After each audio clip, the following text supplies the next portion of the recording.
Good morning, everybody, and welcome to Investing Across Borders. I'm your host, Lauren Cohen, international legal and real estate expert. And we are here to teach you how to invest, live, work, and play across borders. And interestingly enough, my guest today is across a border, actually across an ocean. She is currently in France, although she does spend much of her time living here in Palm Beach Gardens. Is that right, Millen? Close to Palm Beach Gardens, okay. Yes. And we actually have not met in person, although I feel like we have.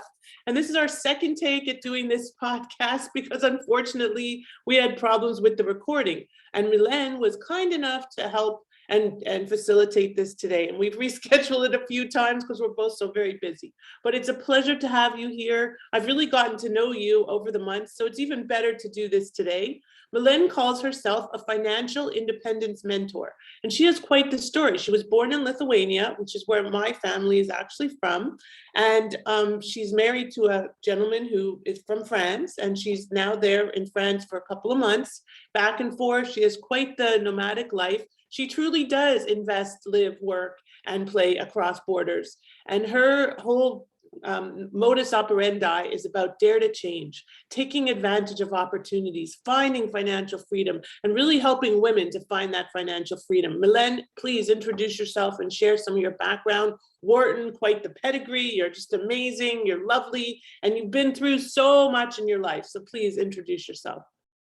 So first of all, Lauren, thank you so much for having me. I really appreciate the opportunity to talk to you every time we talk, and it's been a couple of times now, and also share with your audience some really inspiring messages and showing that a common woman like myself, who went through hell and back, was able to turn her life around. So I like to say that where you are right now, it's not as important as the character. Your character determines your destiny, not your current circumstances. And I want your people to really hear this out, because here what happened to me.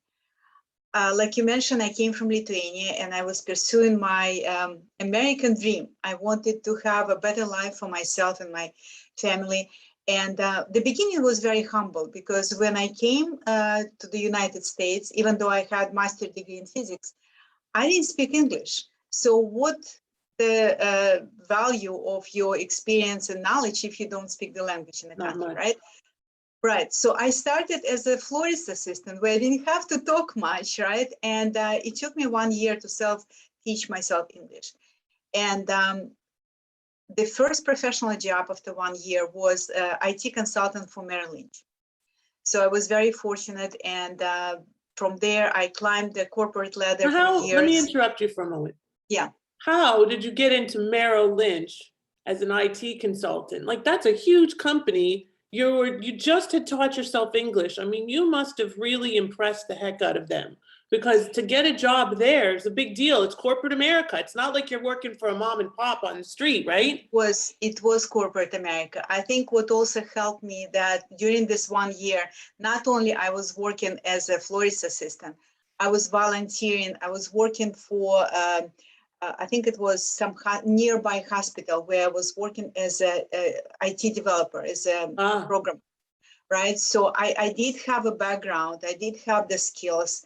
And so I think that was impressive. And also overall, I guess the way I communicated, I don't know, ask them why they hired me, but it was obviously a big job. They dared to take a chance, right? They dared exactly. to take a chance. And I was delighted, obviously, because for some reason at that time, one of my American dreams was to learn to work on Wall Street and learn how to invest in the stock market. Mm-hmm. And so you see how your goals come to fruition when you just really believe and act in a very determined way. I went through many interviews. It didn't happen like overnight. You know, just imagine all the efforts that I had to put to prove that I am capable. And yes, I didn't speak as fluent as I speak now after all the experiences and books I have written. But yeah, so anyway, I hope I answered your question, how I got to Merrill Lynch. And so I worked there for some time. Then I was changing companies. I worked for American Express, Bank Strauss, Dean Witter, Morgan Stanley, Deutsche Bank. I worked all big companies. Yeah, I worked for major Wall Street companies. Yeah. And my salary was toward the end of my Wall Street career was great. It seemed that I was living my American dream because I had a beautiful house in the suburbs. I live in New Jersey at that time, in Central Jersey. And I had a family, I had friends, everything on the surface seemed to be working. And something inside me stopped working. Basically, it was like some kind of void that I could not explain. I was unhappy, but I didn't want to show it. I had to be, basically wearing this happy professional mask at work, right? At home, I was raising my daughter because my then husband was so busy. He was working at night, building his own company with his friends. And during the day, he also happened to work for Merrill Lynch. He was also IT consultant. So we lived kind of like parallel lives with him. And I felt that at some point that it's not working for me, but I was afraid to change. I was consciously settling for less than I wanted in my life. And it was a moment when I remember clearly sitting in my office in, it was World Trade Center, I think like 58 or 63rd floor, looking at my computer screen and thinking like, do you see yourself doing this for the next 10 or 20 years? Mm-hmm. So that was the pivotal moment. And I was like, absolutely not. Not right. Then what next? Right. So, when I happen to be quite decisive person. When I decide something, I act on this. Like it may take me some time, but once I decide, I act. Yeah, so driven. I'm driven. I walked out of my marriage, which shocked my family. Like my family was like, he's not cheating, he's not beating you up, like he's a good provider. What's wrong with you? So I left him everything. I rented a small rundown apartment in Hoboken, New Jersey. And then I said, okay, what about my job? I have to change something. I cannot continue like that. And because I didn't know what to do, I said, maybe I should go to the best colleges in this country and get these degrees, and maybe I will get clarity after. And frankly, my manager inspired me also because he was Wharton graduate. Anyway, I was in my early 40s. I was afraid that I may not be accepted because my background, I had good education, but not in this country. Mm-hmm. So I applied to 5 colleges, just in case if I will not be accepted. I got accepted to all 5. And of course, I had to choose the most expensive one, the most prestigious one. Mm-hmm. And so I went to the Wharton Business School. And at work also, I think I shared with you last time we spoke, is that it was a kind of freaky situation because I was planning on continue working. Excuse me, it's very hot. I have to decrease my AC here. I was like, I don't think I can last for 30 minutes. So anyway, so I was relying on this salary at my job, and they said, okay, you can do part-time work and go to school. And then at the last moment, they said, you have to choose. Oh boy. And it was scary because I already left my ex. I was already renting this apartment. Yes, I did have savings, but I also knew that, my payment for my prestigious Wharton MBA degree would be quite substantial. So I didn't know what to do. I was really scared. And that was another decision moment for me because I really had to decide if I follow my dream, mm-hmm. if I follow my intuition, or I stay in a place that is comfortable. And guess what? I decided to resign. I resigned, I think it was end of May or beginning of June 2001. And then September 11th happened. And I was watching September 11th unfolding in front of my eyes across the river, because I was in Hoboken at that time, live. I mean, I cannot describe the shock, the turmoil that I experienced. I mean, we all felt it, but you were right there, so it's got to be more and I right used in to your work face. there. I knew every corner of this building. So anyway, that was the first moment when I said, I have to trust my intuition. I really have to follow my gut. Anyway, so I graduated, and then I said, I don't want to go back. Everybody was saying, like, go back because, this prestigious degree would let you, be at the high level now and blah, blah, blah, blah. And, rebel is always rebel. And I was like, I don't want to go back. But then what? And that was the moment when I said, what do you really want?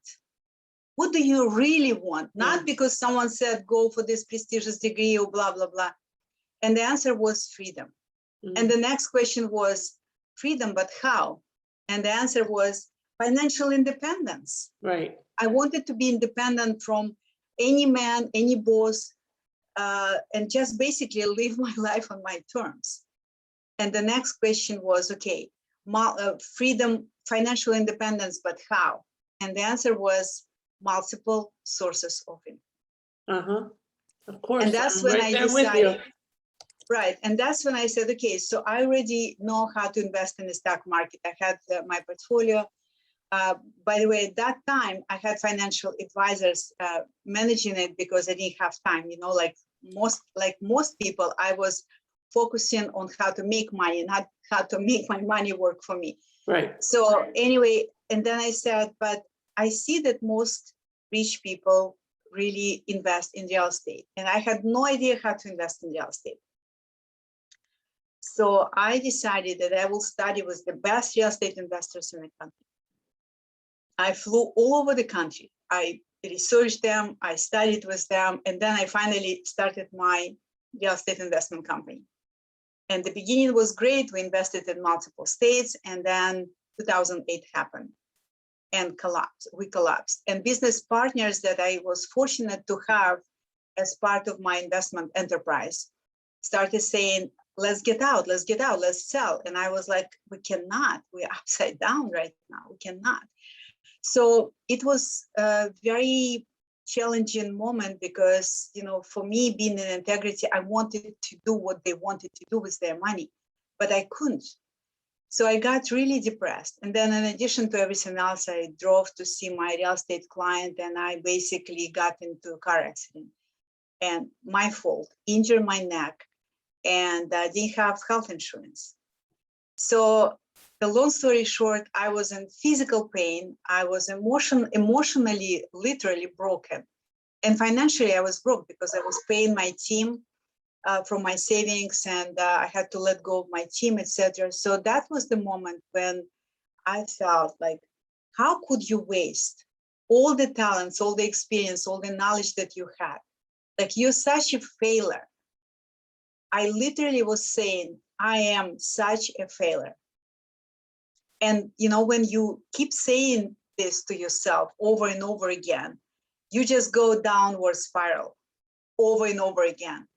And here I was, Valentine's Day 2008, sitting in my apartment in Hoboken and contemplating how to end my life.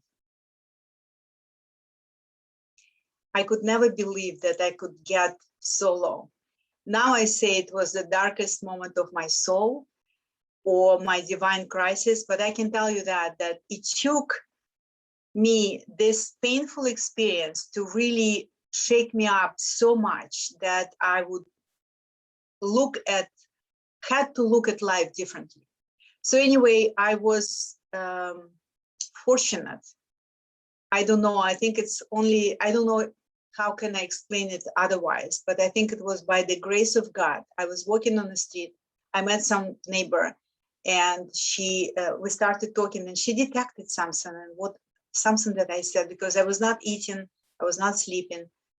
And she said, Millen, you have to talk to this guy. And I was like, okay, give me his card. And she's like, no, he will call you, because I would not call him. I was avoiding people. I was so ashamed.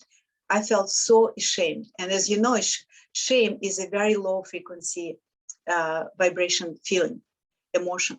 So the guy called me, and he happened to be a life coach. And when we started talking, it's like something just started clicking in me. Like he said to me, Millen, failure is not a person. Failure is an event. It has the beginning and the end. And I was like, oh my God, so there could be the end of this? And he said, absolutely. So we started talking. He helped me to redefine how I define how I define success in my life. And I remember clearly that it was like a little light of hope that he gave me. And he said, you've got to work with me. And I think he said, you must work with me. And I said, I can't afford you. I was like really at the end of my financial rope. And he said, oh, my darling, you cannot afford not to work with me. And here I went. So that was the turning point. I started feeling better. I started eating better. I started thinking better. And within a few years, I made good investments, and I became financially independent. And then I moved to Florida. I wrote my first book. I was like pregnant with information. Like, I never saw myself as an author. Like, I was trained as a scientist. So the way my mind works is like, if then, like very logical. And here I was like writing, just like it was pouring out of my body, seemed like that. So the first book was A Shift Toward Purpose, Secrets to an Amazing Career. It's a story about my transition from corporate to entrepreneurship. And then in 2016, I published another book called A Shift Toward Abundance, Secrets to Financial Freedom, where I talk about duality of money, duality of wealth, and how we've got to be aware of our spiritual nature, but at the same time know how we can use practical tools in order to support ourselves and create impact in the world and our family, etc. And then after that, everybody was expecting that I would be just continue writing books, but I felt that I really want to work with people, because they read books, nothing happens. And I also felt that I was so fortunate to survive the crisis that I survived. And I know that what is personal is also universal, that there are other women there who might be going through challenging time and don't have a hope, and or maybe women who make money, but they still act like slaves to money. And I said, I have to share what I now know. And that's when I reverse engineered my steps. And I created this method that now I call the Millionaire Method.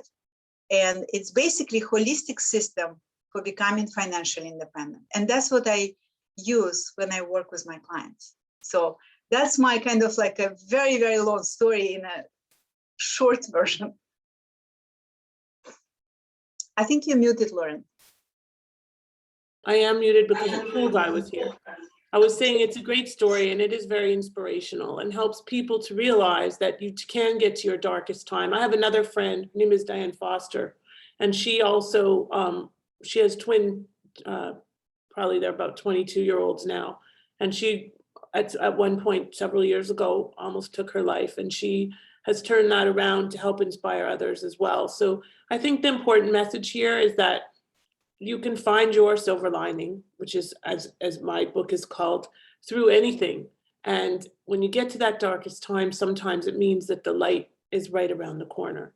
And for Millen, the light was allowing her the freedom to teach others how to achieve similar freedom. And it's been a great story, and she has a wonderful following all over the world. People are investing in real estate and the stock market and opportunities all over the world, and using and working with Millen as a coach. And I'd love to know, how do my listeners reach you, Millen, to find out how they can achieve their own financial freedom and dare to change their lives? Thank you for asking this, and thank you for your generous compliments. Well, I believe that we're all different. We all have capacity to be financially independent, but we are in different phases in life. Sure. So the best way for me is to support people in the audience would be to talk to them and see where they are right now, what skills they need. Maybe it's developing wealth mindset. Maybe it's be a better money manager, so you have more money at the end of the month. Or maybe it's investing strategically in the stock market or cryptocurrencies or real estate. So in order for me to determine that, I would like to offer a 30 minutes complimentary consultation. I call it Never Worry About Money Again. Where I will definitely determine like what is your quickest, shortest pathway to financial independence, because it's unique for every person. Right, it is. I love that, because for a lot of people ask me, well, how much is this and how much is that and what do I do and what's the answer and how do I do this and how do I get my visa and how do I invest? And I'm like, it is not one size fits all. We have to build a customized strategy for you. And so Millen is offering this to you at no charge. I forgot to mention the link. I'm sorry. I was like, something was missing. So the link is speakwithmillen.com, and Millen is with double L. Two L's. Speak with Millen, MILLEN.com. Yes. Question, when you do that investigation, do you always come up with solutions? I don't come up with solution. I come up with the over umbrella pathway. Got it. Like, because some, like I said, we're all in different phases in life. Sure. For some people, it's maybe right now they don't have any job, they don't have any income, and maybe it's a building a business. Yeah. You know, it's not always jumping to investing. Like I have clients who came to me because they wanted to invest, but their business didn't provide consistent income. Sure. So we focus on that, right? So some people come to me, they have money on their 401k or IRA that sitting still because they had bad experience investing before and they're afraid to start investing again. They're afraid to lose money, which is one of the main fears that people have around investing. So with them, we go back and we revisit like wealth mindset that every investor has to have, and strategies for investing so you will never lose sleep over your investments. That's the idea of strategic investing. You may lose a little bit here, a little bit there, but you never lose so much that you will lose sleep over it. Right. Yeah. Lovely. Well, thank you so much for being my guest here today. It's a pleasure to have you as always. I'm Lauren Cohen. I thank my lovely guest, Millen Livis. Livin or Livis? It's Livis. Yes, correct. Sorry, I got confused. And I'm Lauren Cohen, host of Investing Across Borders, where we teach you how to invest, live, work, and play across borders. Speak with Millen.com to set up a free consult with her. Thank you for your generosity. It will also be in the show notes. And it's a pleasure, as always, to have you on the show. Signing off for today and wishing everybody a wonderful day and a wonderful week. Take care. I'm Lauren Cohen. Thanks again. Bye for now.